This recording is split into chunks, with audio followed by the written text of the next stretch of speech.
제가 얘기 드리고 싶은 건 뭐냐면요.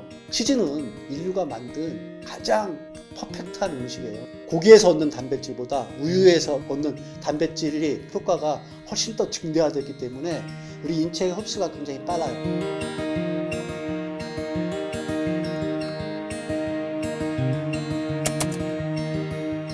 네, 안녕하세요. 돈과 경제 그리고 문화를 쉽게 아주 쉽게 풀어주는 정스토리의 정순영입니다. 세계적으로 유명한 음식들 중에 우리나라에 들어와서 대중화되지 못한 음식들이 많이 있어요. 그 가장 대표적인 음식을 저는 치즈라고 생각합니다. 치즈는 여러분들 잘 알다시피 우유의 가공품이에요. 우유는 어디서 만들어지나요? 소가 만들어주잖아요. 근데 이 치즈가 언제 만들어졌냐면 실크로드라고 혹시 얘기 들어보셨나요? 이 실크로드에 이 사막을 낙타를 타고서 왔다 갔다 이렇게 하는 상인들이 주머니에다가 우유를 넣고서 가다 보니까 이게 응고돼 가지고 치즈처럼 이렇게 변해 가지고 있는데 이걸 먹어보니까 영양가도 있고 맛있는 거예요. 이렇게 해서 치즈가 만들어졌거든요. 그러니까 치즈가 나왔다는 얘기는 무슨 얘기냐면 목축 문화, 소를 기르는 사람들, 아니면 낙타를 기르는 사람들, 양을 기르는 사람들, 이런 사람들에 의해서 만들어지는 거예요. 우리는 농경 문화로 쌀, 밥, 그 다음에 채소들 이런 부분들만 많이 먹어왔기 때문에 우유에 대한, 치즈에 대한 유단백질 소화 능력이 우리 몸 안에는 없는 거예요. 이렇게 없게 될 수밖에 없는 게 치즈가 우리나라에 들어온 역사 동안 굉장히 짧아요. 우리나라에 가지고 있던 소들은 대부분 다 일하는 소예요. 논을 갈고 밭을 갈고 하는 이 소들이 일하는 소에서 젖을 짜고 우유를 만드는 젖소로 바뀐 게 언제냐면요, 일제시대예요. 일제시대 때 우리나라에 가지고 있는 한우들의 종자들을 갖다가 다 말살을 시키면서 서양에 있는 홀스테인이나 이런 종들을 와서 젖을 짜는 소들을 들여오기 시작한 거예요. 그때부터 사실 우유를 우리나라에서 처음 보게 됐기 때문에 이 짧은 기간 동안에 우리 몸에 우유를 소화할 수 있는 그런 단백질을 생길 수 있는 가능성이 떨어진 거죠. 또 한 부분은 실질적으로 우리가 그 우유를 소비하고 치즈를 소비하게 된 게 언제냐면 1970년대 이후에요. 젖소들이 대관령 목장에서 대단위로 사육을 하기 시작하면서 우유나 치즈가 생산량이 많아지기 시작하면서 그때부터 치즈를 만들기 시작했던 겁니다.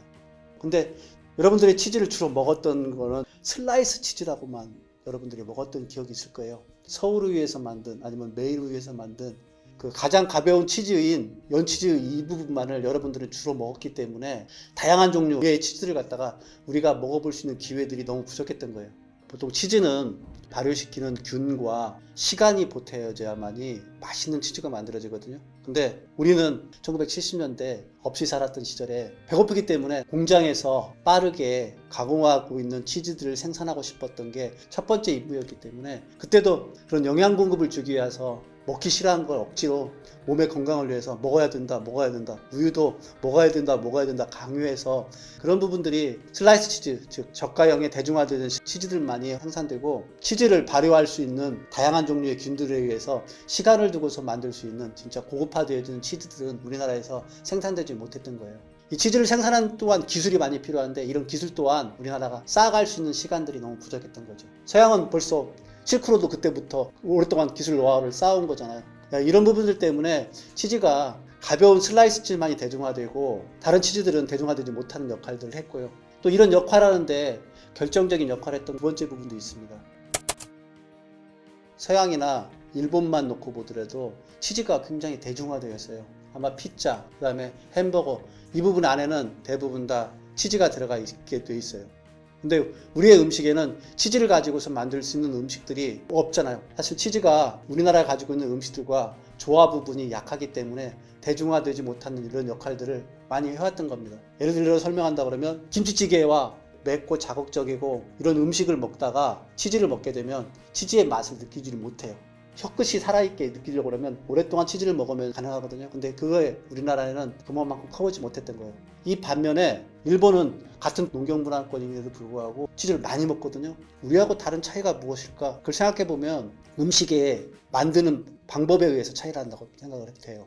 우리는 고추장, 된장 이것처럼 강한 음식들이 굉장히 많아요. 감칠맛이라는 일본 음식들의 특징들은 치즈하고 결합이 가능해요.